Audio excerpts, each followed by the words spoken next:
All right, thank you so much, everyone, for joining in. And we're really excited to have this webinar hosted by Rice Research in collaboration with Sesame Education. And yes, so we'll be talking about how to stand out in college applications, about research, about essays.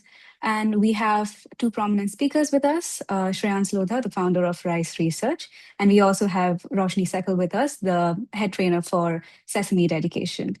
And yes, we're really excited for this collaboration. And without further ado, I'll just hand over to Shreyans.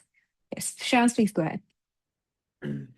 Perfect. Yeah, thank you so much, Alina, for the context as well. I think before we move forward, just to set the context for our audience as well. So, the context for this webinar is to cover the important aspects of a college application. So, all the way from your academic grades, your essays, your profiles, your activity lists, and what kind of initiatives can you do to actually stand out in that process.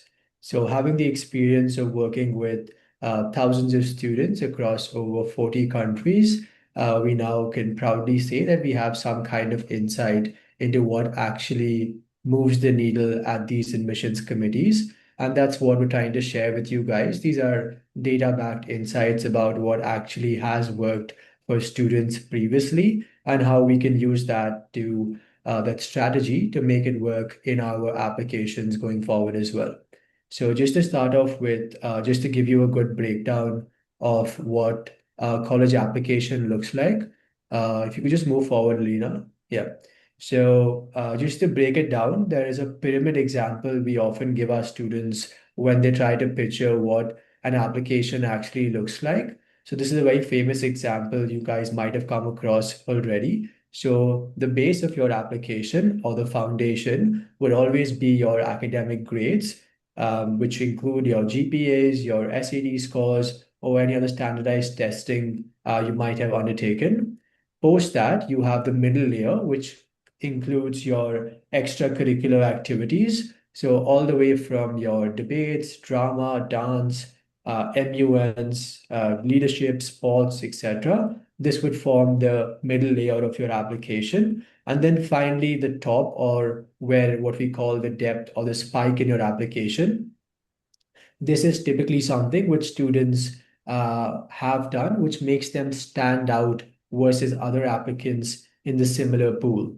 So, what actually constitutes the depth of an application, right? To give you some examples, let's say a student has started their own startup in high school, they start their own nonprofit organization, they start a social impact venture while they're in high school, and then finally, if they're able to also write a research paper to take their academic interest beyond classroom environment, that also counts as a spike in your application. So whatever does not constitute your academic grades or your extracurricular list would then fall into the depth of the application. So that's a bit of context of why research is important. Moving forward, we'll talk about also yeah, move to the next slide, please. So, how is research positioned in your application, and how do admissions officers actually read this in a profile? So, just to break it down, it shows three key things. One is the student is actually curious about what kind of subject area or major they want to pursue. So, if you have a student who wants to pursue a degree in astrophysics, they would take physics, math, and similar STEM subjects in high school.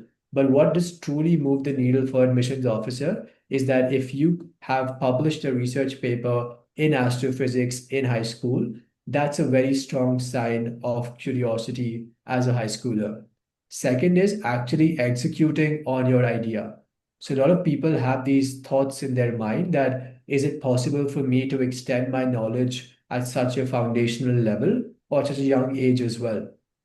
Yes, the answer is it is definitely possible to extend your knowledge and to execute on your ideas. You might require some mentorship for that, but it is definitely possible to be accomplished as a high schooler. And then lastly, it is about initiative. What that means is, have you taken out the time to work independently on the idea? Have you gone above and beyond what most high schoolers would typically undertake in their academic curriculum? So that shows real initiative to admissions officers. As a parent, this is what we often have conversations in our consultation calls as well. How can you make this journey more interesting and more accessible for your children as well? So first is to try to understand what the students actually want to pursue and not what you want to make them do. So first question the parents should ask their students is, what actually are you curious about? What do you want to learn more about? It doesn't have to be STEM always. It could be history, it could be law, linguistics, policy, any subject, any discipline, any research question. The domain does not matter, but the curiosity is the starting point for any research project. Second is try to understand where their interest areas converge or what they return to. So, throughout a high schooler's career, they have these overarching interest areas, be it in any particular field, and then you realize through their activities that that signals so the student has an edge in that particular interest area or niche. And then third and most important, we need to back one interest area for a student and help them build their skill sets in more depth. So this is something we believe in strongly, that depth is more important than width of an application. So doing 10 activities at a very junior level versus doing one activity at an advanced or a very elite level, the one activity would effectively stand out in your admissions profile versus having 10 activities for just the namesake of having those on your profile. So, what our team has done here is they've gone over the universities across the globe, so be it in US, UK, Singapore, Hong Kong, and so on, and tried to understand what do admissions committee officers actually share in terms of tangible insights and data, and can we correlate that to the importance of research. So, moving forward, I will first cover the colleges in the US. So if you can see on your screen, these are the four most prestigious universities: Caltech, Stanford, UPenn, and Harvard. The stats are on the screen. These are super interesting to see. So in Caltech's batch of 2025, about 35% of admitted students have included research as a supplemental material on their application. That's about 1 in 3 students who are admitted have done research in high school. The same goes for UPenn as well. Roughly a third of the students admitted to UPenn have done research in high school again. For Stanford and Harvard, the admissions officers have explicitly mentioned in their press releases that they look for students who demonstrate scholarship, creative thinking, and intellectual vitality. These are all synonyms for high schoolers doing research.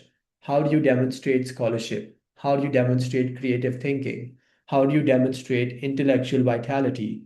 The answer is one. If a high schooler does research as at a higher level and is able to publish their research, then that signals they have intellectual vitality, scholarship, and creative thinking as well. So these are what some of the colleges say. Moving forward, I'll also talk to you about the importance of research on the Common Application, which is the platform that students would use to submit their applications to all colleges across the United States, or most colleges for that matter.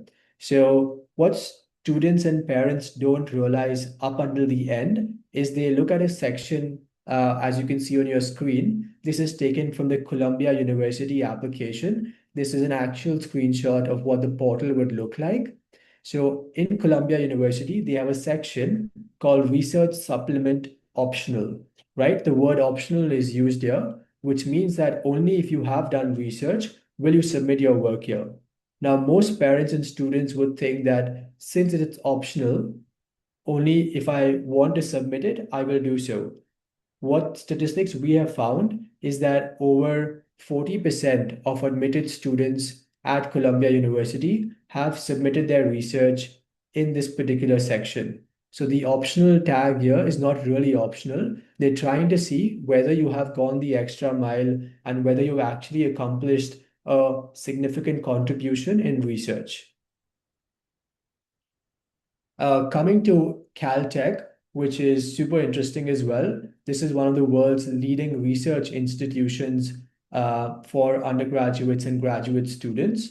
So in Caltech as well, they have a specific section on the application called Research Papers and Publications, where high schoolers are supposed to upload their research publications. Now, since high schoolers are using AI extensively, what Caltech has done is super interesting, and the first is pioneering in the research space. So they've added a Viva exam, which is a question and answer session for all students who have submitted their research papers.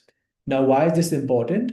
So if a student has used any unfair means to conduct research or has taken help or a ghost-written paper and submitted that, in the actual Viva with a subject expert, they would not be able to hold their argument or justify why they have conducted this research and taken the necessary steps. So if you think that you can get away by just having someone else write your paper on your behalf, that is also being caught by universities proactively. So Caltech is the first college that has added the Viva exam. In my opinion, in the next couple of years, you will also see other universities follow the same trend.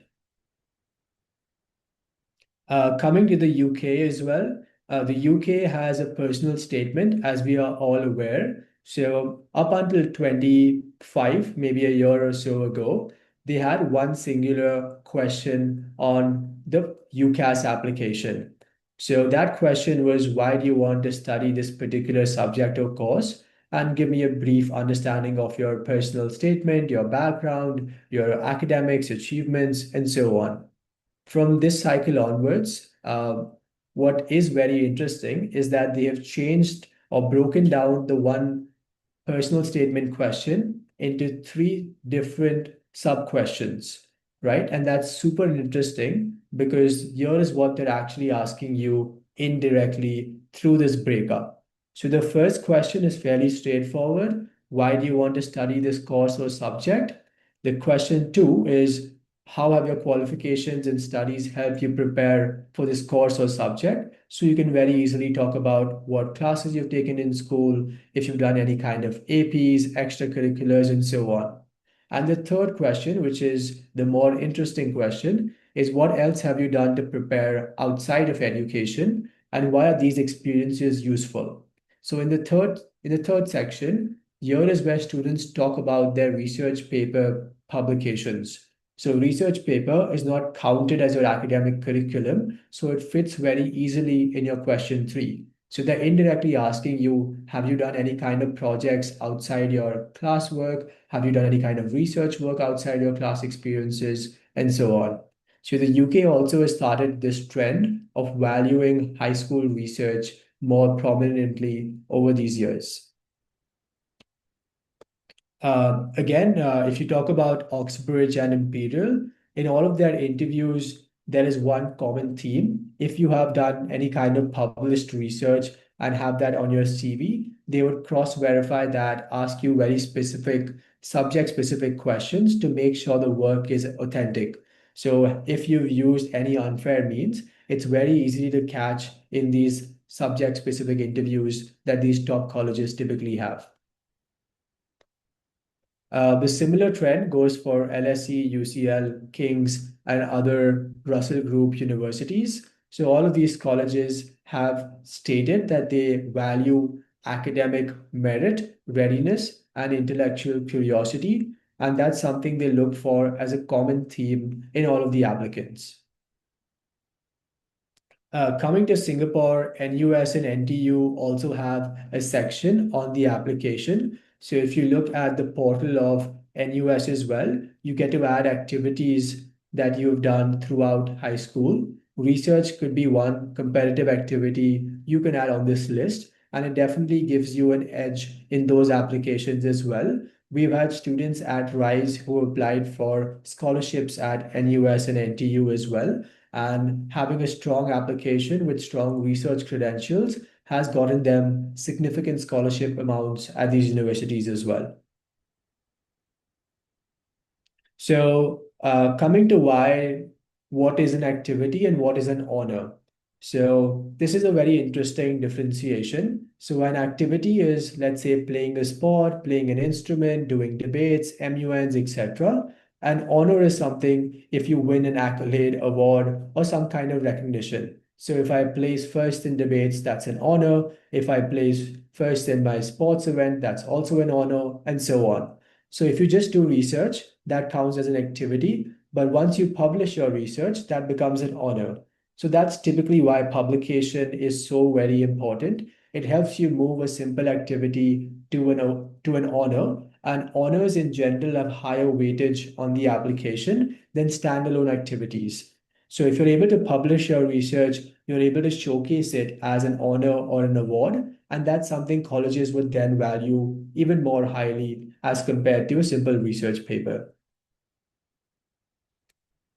So moving forward, we'll talk about what a research project actually involves. So I won't bore you through the specifics, but just very broadly, I'll walk you through the timeline. So it's sort of like a 2 month, 2.5 month journey, which our team is structured. So you start by defining the research question, then you design the overall methodology for research. Then you start writing about your insights, collecting data, ideating with your mentor, keep making iterations, revisions, using different approaches, techniques, and so on. And then finally, towards the end, once you have your research paper, which is ready for submission, you will then review it with your publication team and then finally apply for a publication to a peer-reviewed journal. So research is also not limited just to publications.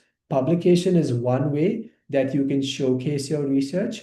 You can also use that research for science competitions or awards like the ICEF, the Diana Award, the John Locke Essay Competition, Crest Awards, and so on. Our students at RISE have gone on to win all of these awards. So we have good context of what it takes to take your research to the next level. There are also international conferences that you can target for publication or for presenting your research.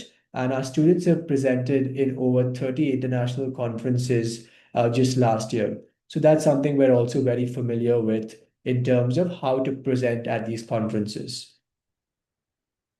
Yeah, so just to give you quick examples as well. So Eunice was one of our students who got accepted to Cornell University. She worked in a paper in legal tech and AI with one of our mentors from Stanford. And she published the paper in the Stanford Intersect Journal, which is a highly competitive journal for high school students. Today, she's at Cornell and she's also extending her research further with her professor at the Cornell University. Arjun, another of our kids, he published his paper in economics in the IJFMR, which is the International Journal for Multidisciplinary Research. He's currently studying at NYU. He's studying economics at the Stern School of Business. And he's also continuing his research paper progression into college. So that's a common theme we see across our students. Timothy has also got into UC Berkeley after his successful research with us. He was able to publish his paper in the Journal of Computational Social Sciences. So again, this is a paper in data science and statistics. He's doing the coveted program at UC Berkeley for high school students.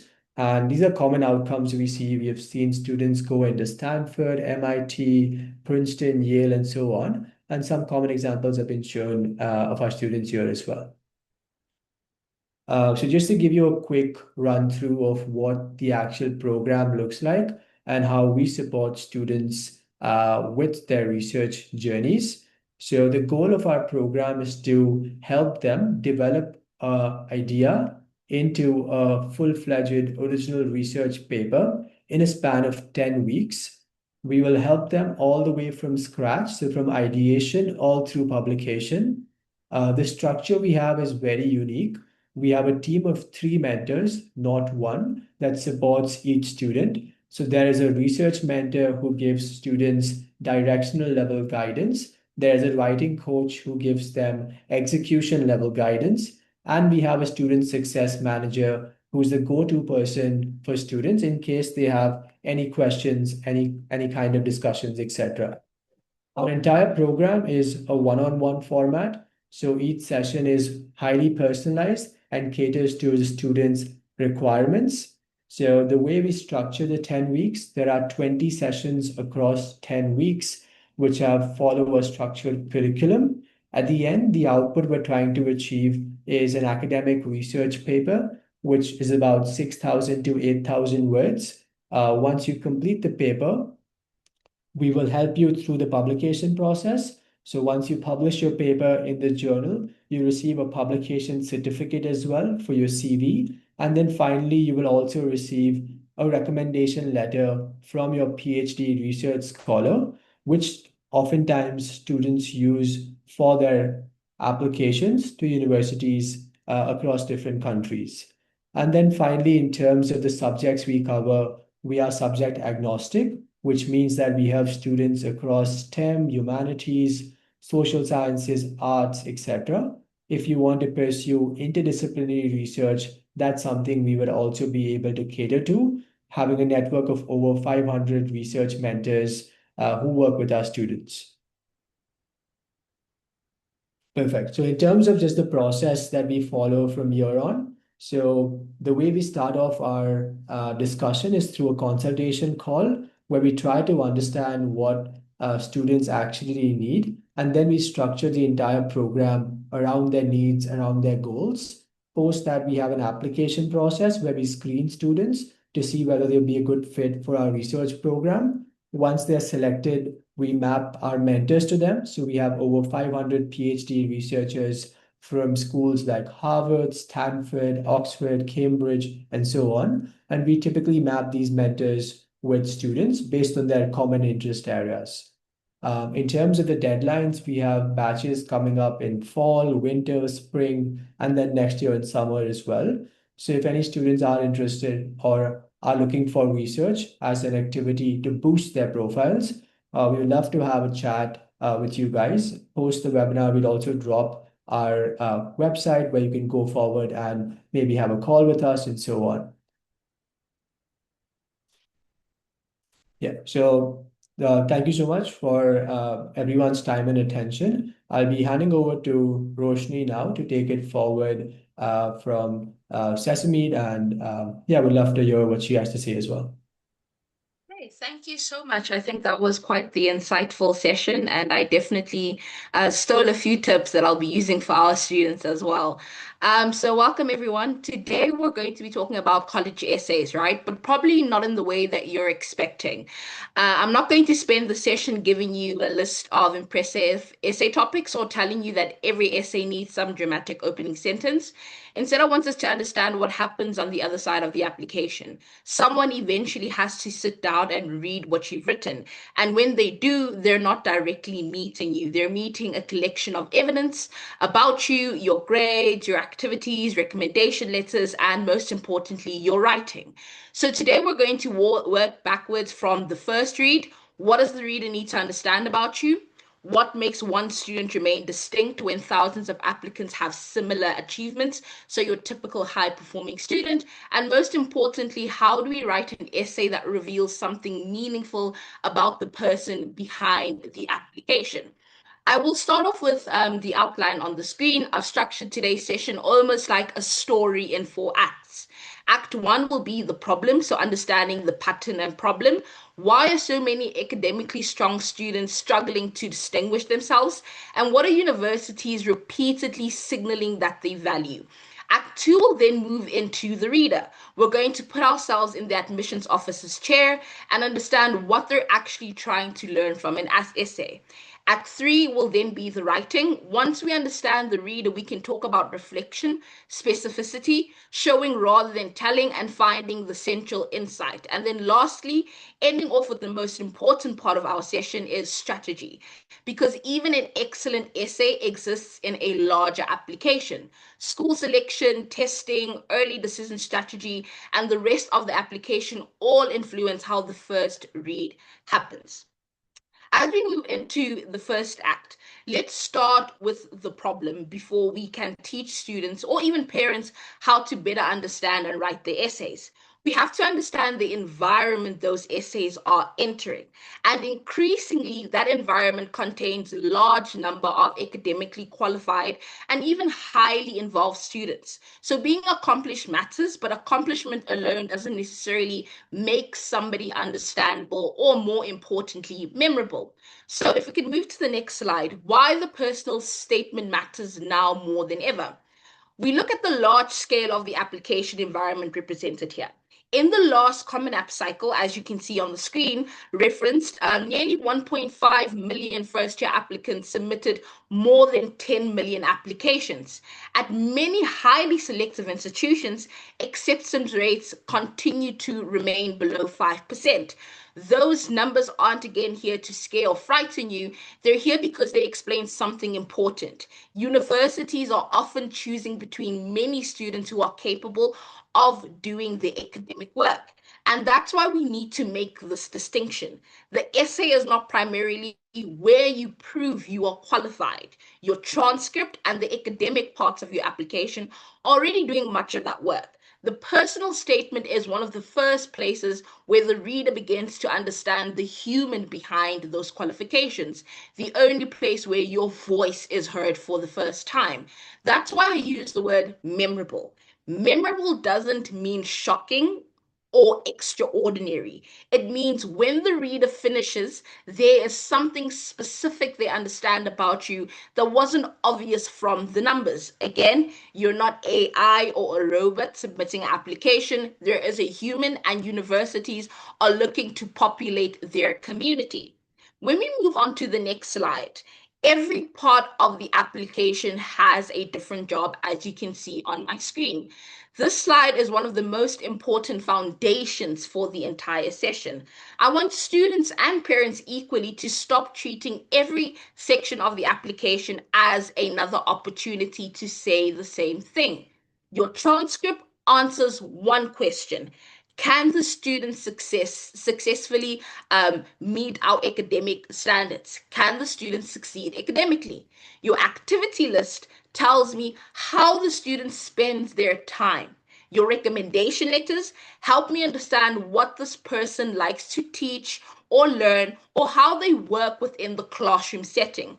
The personal statement has a different job entirely, and it is, how does this student think? So imagine if you're the captain of a football team, for instance, your activity list already tells me that you're a captain. I don't necessarily need 650 words more proving that you're a captain. The essay becomes valuable when it tells me something that the activities list could not. Maybe you notice, for instance, before every match you tie one of your teammates' shoelaces because he's too nervous to do it properly. It sounds insignificant, I know, but now suddenly we're learning something about how you notice people. Don't make your essay compete with your resume, being your activities list and your transcript. Make it reveal what the resume cannot. Moving on to the next slide, we have taken it a little bit a step further. So we encourage our students to do outreach before the application goes out, so they can have a better understanding of what are the types of students that institutions are looking for beyond their websites. Have gathered from admissions officers in the past few weeks. I want to move beyond our opinion at Sesame and look at what universities themselves communicate. There are different institutions, different environments, and every different academic culture. But we look at the language that continuously keeps appearing. For instance, on the screen, Tufts talks about designing, testing, improving, and communicating ideas. On the other hand, Cornell Engineering talks about excellence, purpose, innovation, community, and collaboration. Virginia Tech describes a collaborative rather than purely competitive culture and its ethos of service. Purdue talks about hands-on collaborative project-based learning. All of these point to a pattern that keeps on being quite significant as admissions officers comb through applications.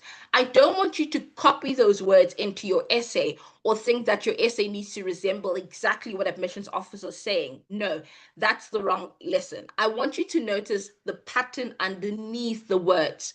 We're looking at process, purpose, creation, collaboration, and contribution. Universities aren't merely looking for students who collected impressive titles, like I said at the beginning, not just high performing typical students. All of you guys are capable and quite brilliant, but we want to take it a step further. They're describing people who think, make, test, contribute, and more importantly, interact with others. So the application question becomes, where is the evidence you have already behaved in those ways? So we need to read in between the lines. This is where we translate university language into student questions. If Tufts values process and iteration, don't write, I am innovative. And I know it sounds simple, but I promise you, more often than not, students make this mistake. Ask instead, where have I experimented, changed my mind, adapted, or worked through uncertainty?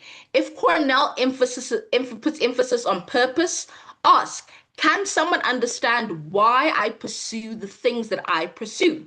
If Purdue values creation and application, ask, where do I stop being interested and actually make or do something? And when several institutions use the same admissions jargon and talk about collaboration, ask, where do we actually see me learning from or contributing alongside other people? There is a distinction between claim and evidence. And you're going to hear me return to this continuously throughout the webinar. Anyone, again, can write down, I am curious. Anyone can write down, I am collaborative. That does not make you be memorable or stand out in a very competitive pool. How you show that evidence away from the claim is very important. Admissions officers don't need more adjectives. Yes, writing is important, and writing eloquently is even more important. However, we don't just want 650 words of well-decorated and well put together adjectives. They need evidence from which they can reach those conclusions themselves. I would now like to move into the second, which is how admissions officers read those essays. Now that we've established the environment, I want us to change seats. For Act 2, I want you to stop thinking like an applicant or the parent of an applicant trying to impress someone and start thinking like the person reading the application. Admissions officers are not looking for stories, okay? This title is deliberately provocative because admissions officers read our stories, but the story itself isn't necessarily the final product. They're using your story to understand something else. How does this person think? What captures their attention? How do they interpret ordinary experiences? And can they reflect beyond the obvious? What perspective might you bring into a classroom or, more importantly, a campus community? That's why two students can write about the exact same experience and produce completely different essays. If we imagine two students who both write again about losing a football final, just to be vague, student one can tell me the score, the comeback, and then the final whistle and concludes. That is just a summary of events. And then they ended off with a very grand generic ending of I learned never to give up. Student two, however, on the other hand, notices that after losing, perhaps they avoided eye contact with their goalkeeper because they blamed him, and then begins questioning how easily disappointment turns into blame. Same event, completely different level of thinking. Your story is evidence, Your thinking is what makes that evidence meaningful. This moves me into our next slide, which is the spotlight versus the magnifying glass approach. I want you to remember this visual, and we put it on screen for a reason. It's the easiest way to diagnose an essay.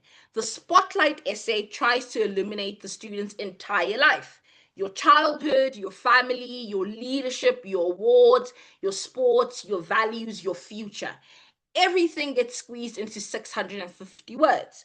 The result often is broad, predictable, another high performing typical student, because nothing gets enough space to become meaningful. However, if we look at the magnifying glass essay, it does almost the opposite. It chooses something small and examines it carefully. Maybe one conversation with your father, one bus ride after practice, one failed experiment, one object sitting on your desk, one moment you realized you had misunderstood someone, for instance. And because you're willing to stay within that moment, we get access to how your mind works.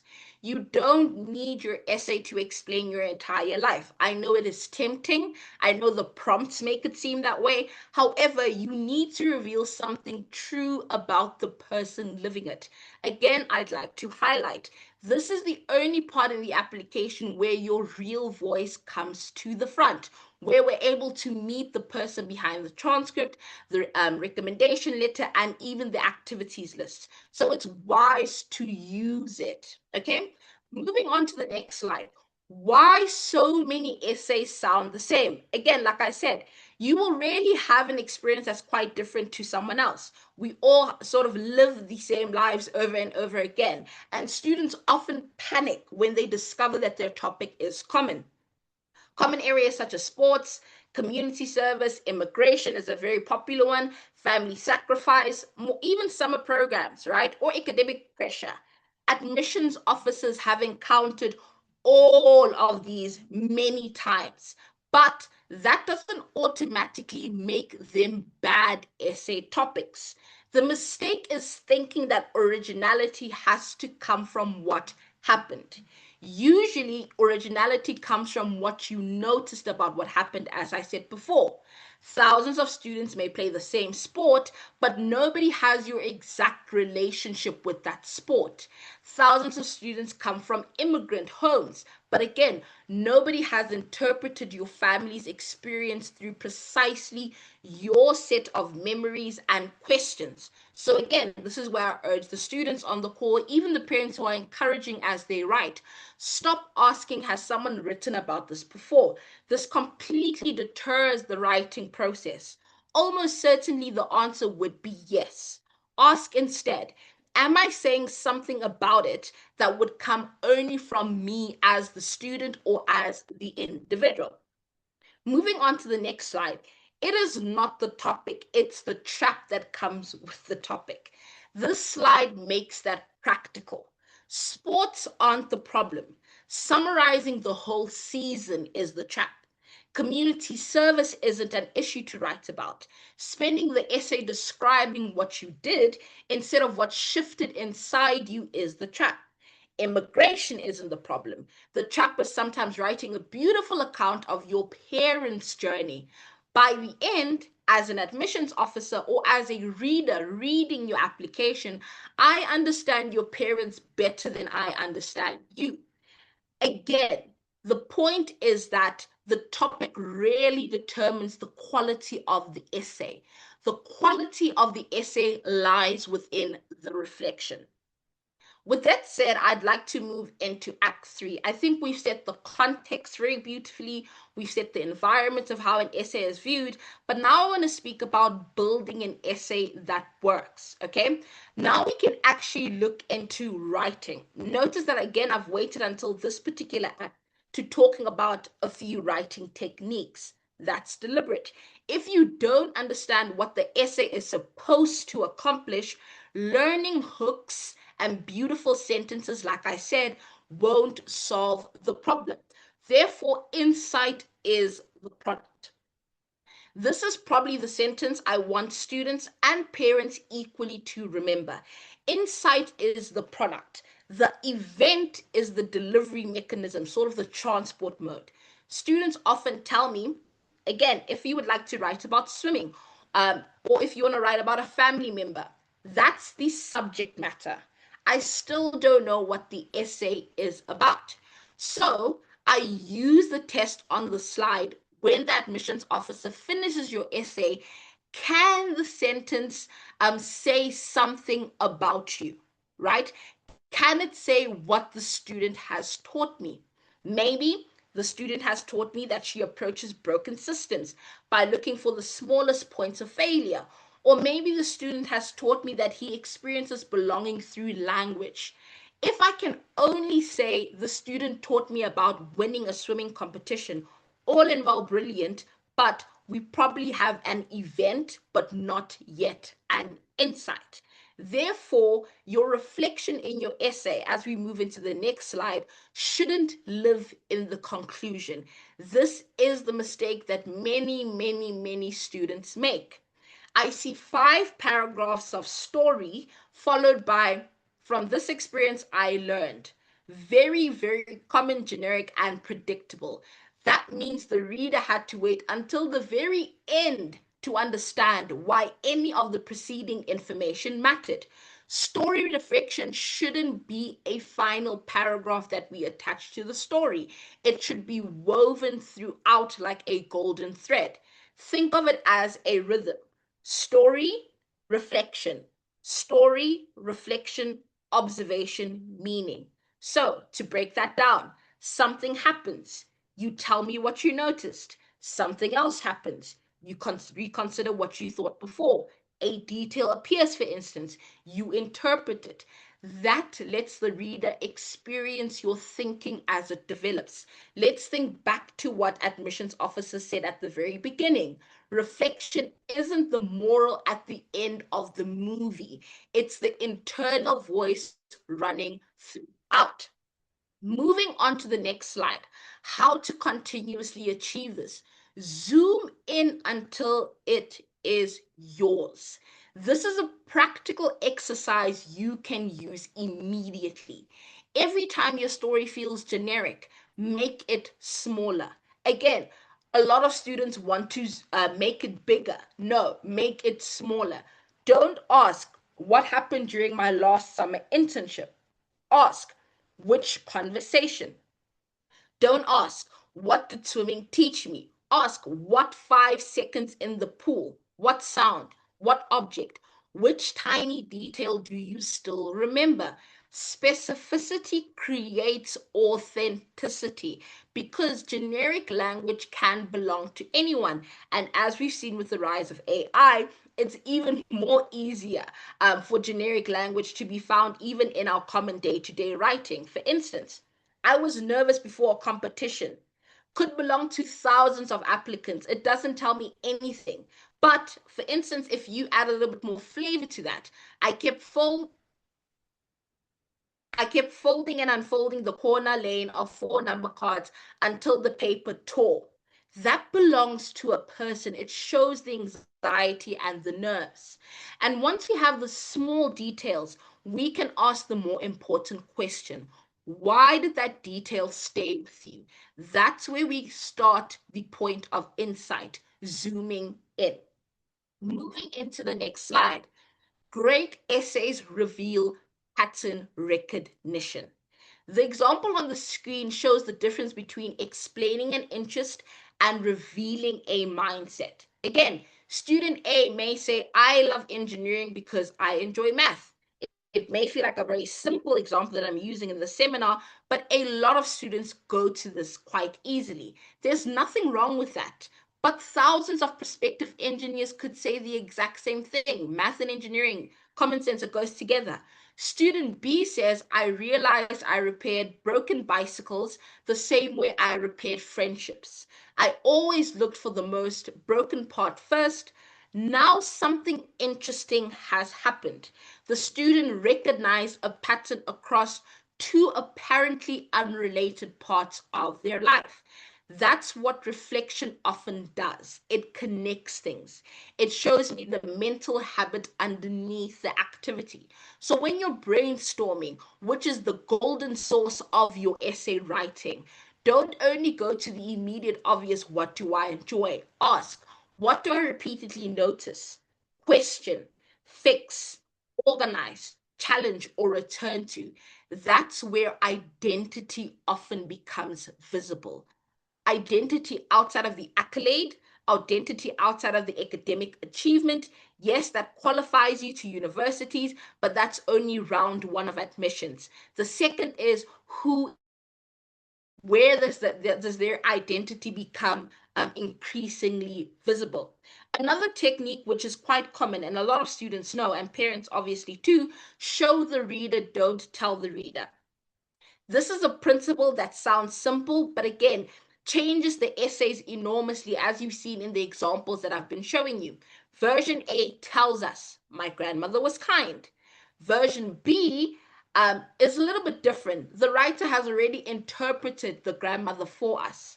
Version B tells us that she folded every shopping bag into perfect squares before she believed because she believed nothing useful should be wasted. Suddenly, I can see this person. Most importantly, the reader gets to participate. I promise you, admissions officers are dying for an opportunity to participate as they comb through thousands and thousands and thousands of applications. We infer something about the grandmother rather than being instructed what to think. Apply this to yourself. Again, instead of telling us and giving us labels, give me the behavior. Show us an example. Like I said earlier, a claim versus evidence. Evidence is usually more persuasive than beautiful adjectives put together. This then brings me into notably the most important part of the webinar, where strategy comes in. We've built the essay. I now want us to zoom back out because the essay doesn't exist in isolation. Yes, the point is to unpack the essay today, but I would like to speak a little bit about application strategy. And this is where excellent writing can still be undermined by poor decisions about where, when, and how you can apply. Moving into the next slide, why this matters even more for early decision. Early decision can create a false sense that applying early means you can somehow refine things later. But your early decision application needs to be one of your most prepared application, not your rehearsal, please. Many selective universities fill a significant portion of their class during the early decision round. Remember, they're trying to populate their campus. And within that pool, they're still recruited athletes and other priority applicants. So the lesson isn't simply apply ED because the acceptance rate looks a little bit more promising. No, the lesson is, if you're going to use an early strategy, your application needs to be ready for its first read. Your positioning, your essay, your activities, and school choice need to make sense together. It is not read in isolation. Moving into the next slide, before the first read, before we even start to think of the essay, choose where to compete. Here is where the concept of surviving the first read becomes bigger than the essay writing itself. Before anyone reads your application, you have the power to decide where the application will complete. Like I said earlier on, the insights from admissions officers was us testing and encouraging our students to outreach first, right? We use 4 filters when you decide where to compete. The first is an academic fit. Does the institution actually support what you want to study and explore? Then profile fit. How does your academic record and broader profile align with that institution's applicant pool? Personal and financial fit. If you're admitted, could you realistically attend and thrive there? And strategic role. Why is this particular institution on your list? This is how we eventually reach a well split up school list. Reach, target and fit, and likely categories. A school isn't a reach because it's famous. That is the easiest go-to way that people tend to build their school lists. It's a reach relative to your profile and the institution's selective environment. Are you well fitted and suited for that institution? That's why school selection is a part of the first read strategy. Moving into the next slide. I love the parallel between the slide as you can see on the screen because the exact same mistake happens in essay selection and university selection. Students choose an essay story because it sounds impressive. They choose a university because it sounds impressive. In both cases, prestige oversees and shadows strategy. Instead, choose the story because it reveals something meaningful about you. Choose the institution because it makes strategic sense for your profile. Again, it is a game. A strong applicant sent to an unsuitable list can produce disappointing results. A great story that tells me nothing meaningful about the writer can produce a weak essay. Again, the question isn't how impressive is it? The question is, why does this belong here? Moving into the next slide, testing is another component of strategy, and I want to keep this practical. Start with diagnostics rather than assumptions. If the SAT and ACT are both realistic options for you, compare them before committing substantial prep time.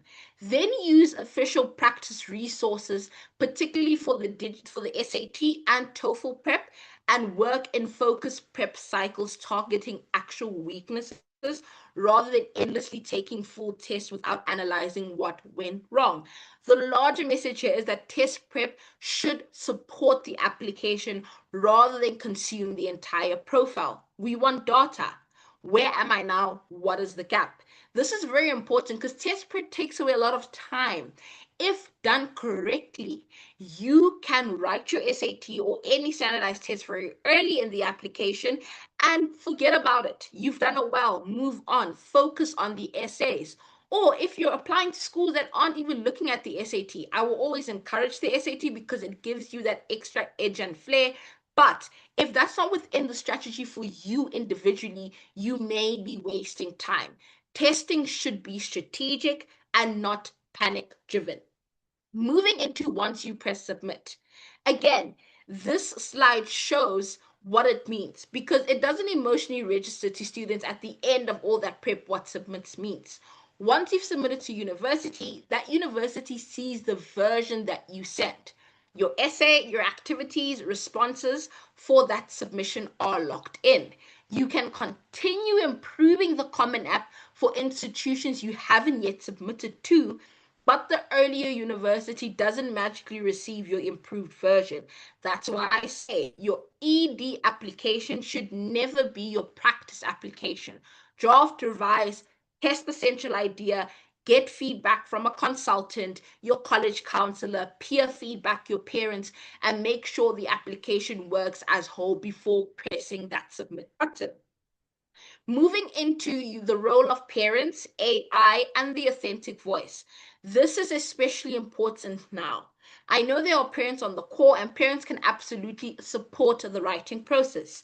They can help students think about the structure, organize clarity, give clarity, provide feedback, because more often than not, even though students don't know it, and they're sometimes against their parents helping out, your parents might be able to find that unique moment for you because they may experience a view of what you want to speak about that you weren't aware of. The same as AI. AI can similarly be used, and I say this very carefully, for brainstorming or organization. But these tools aren't inherently the problem.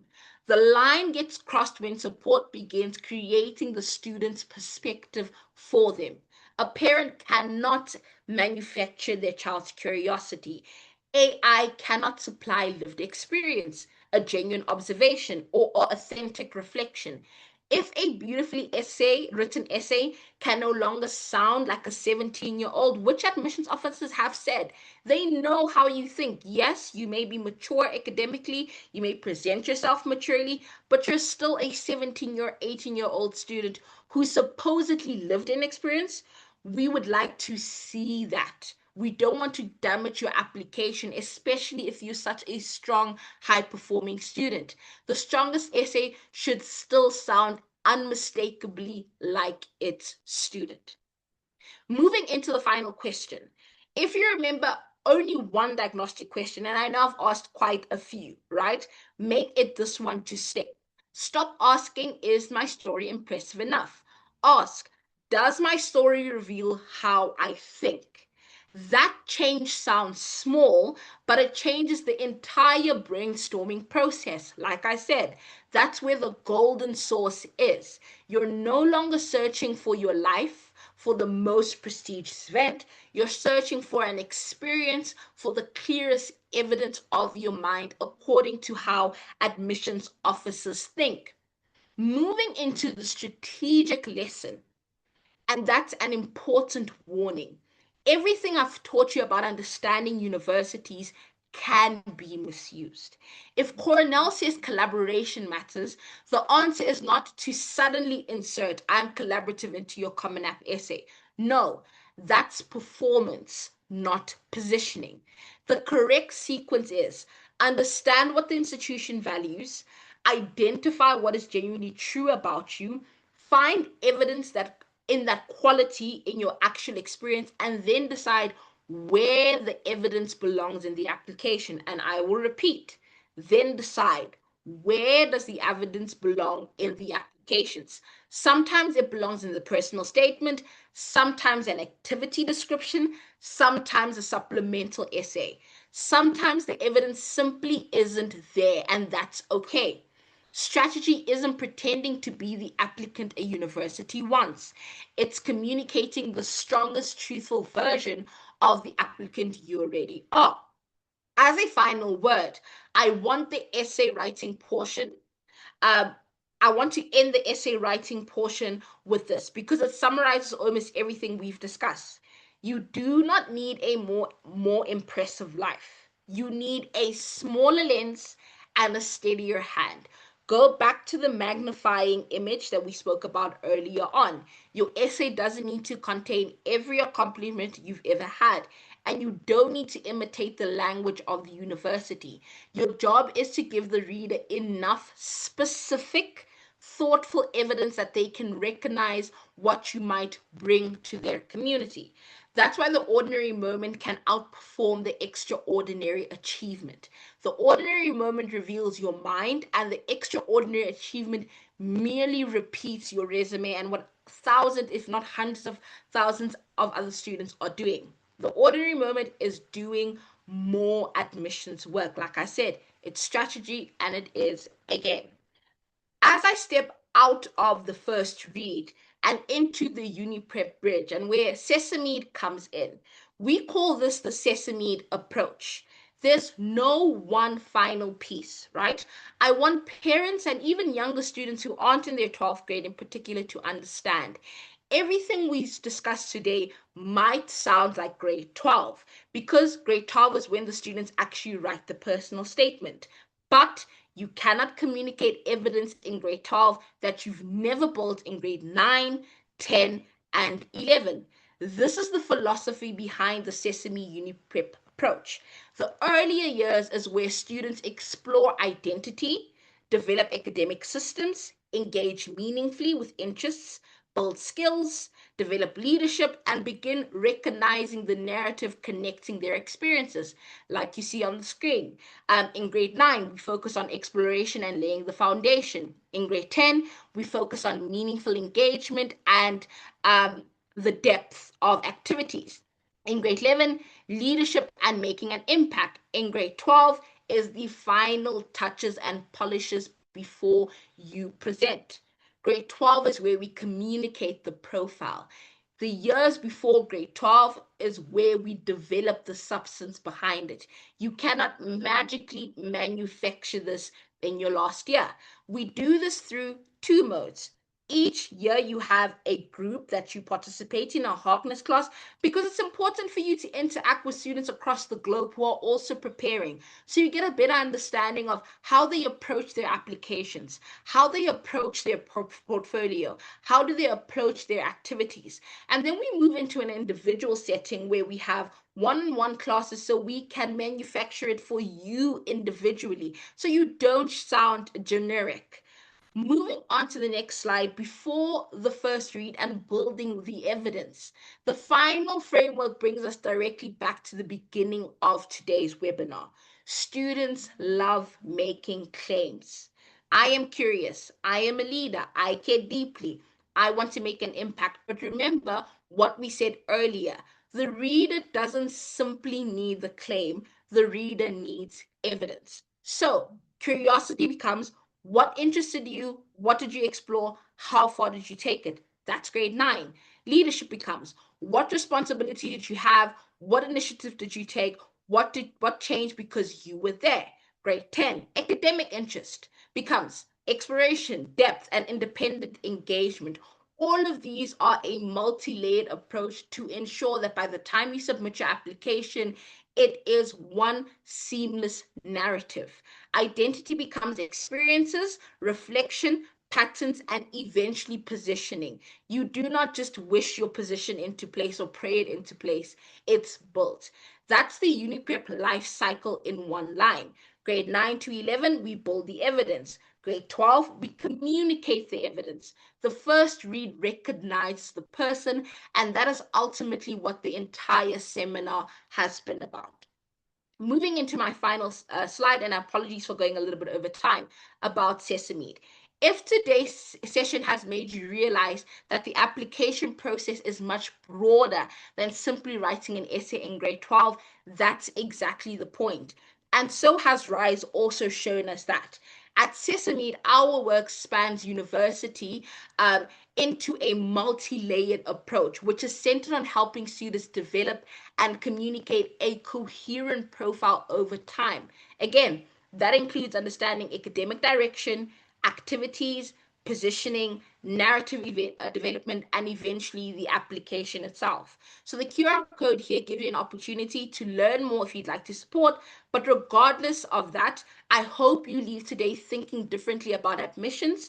Don't wait until the application asks you who you are, and start thinking about that answer a lot sooner and how you can build a very structured plan to be a strong applicant in a very competitive pool.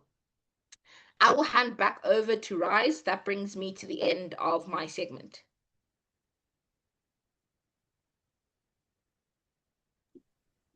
Thank you. Thank you so much for that, Roshni. I'm sure we have a lot to take away from all the insights that you shared.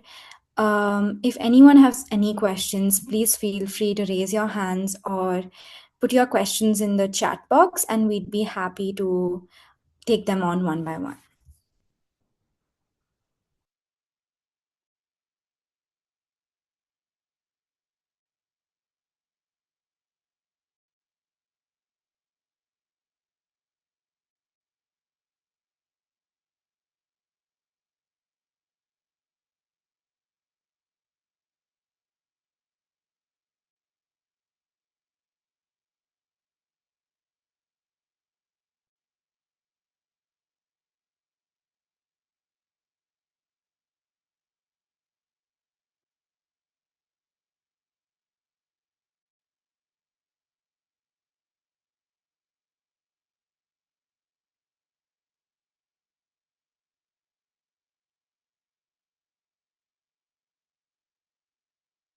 Okay, we have Waleed, ma'am, where we tell about our research topic or subject and when we have to start.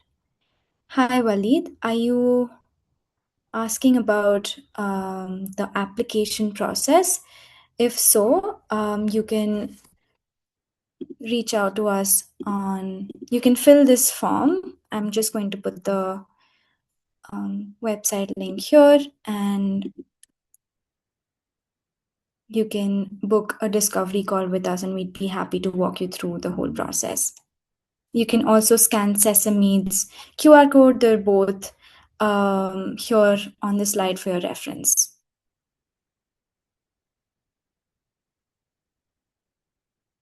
All right, so if there's no other questions for Roshni or for the RISE team, I think we can wrap up.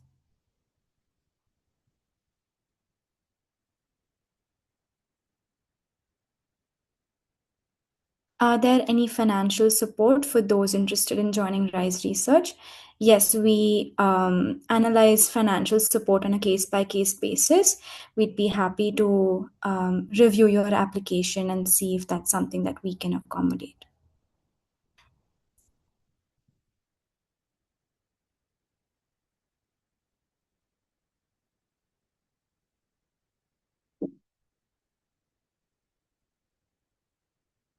All right.